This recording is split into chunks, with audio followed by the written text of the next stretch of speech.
There is some evidence of some very good varieties here, which have so far not been known probably in the commercial cider world, which I think stand a good chance of being very successfully grown for commercial cider production. Give me an example.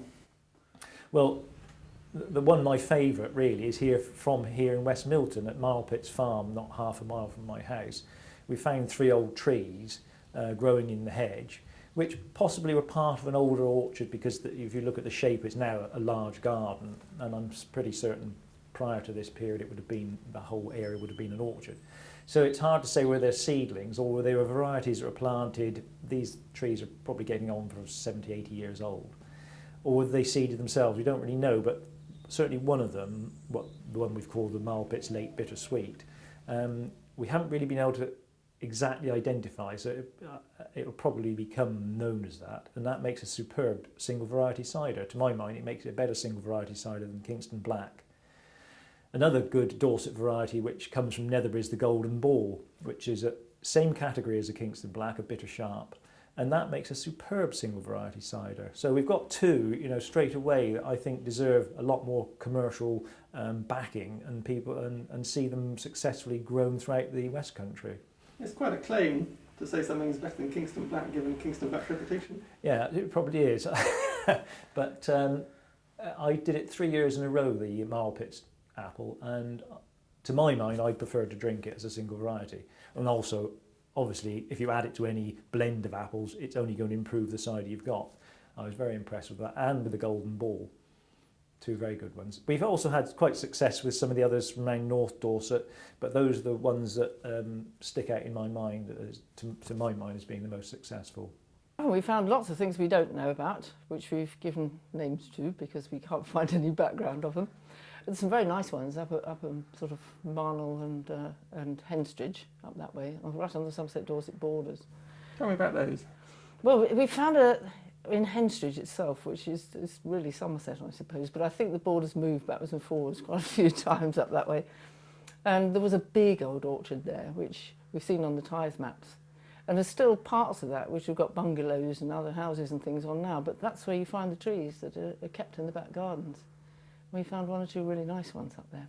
And what have you called those ones? Oh, well, those 2 we knew of already, Phil Barrel and Cap of Liberty, red caps.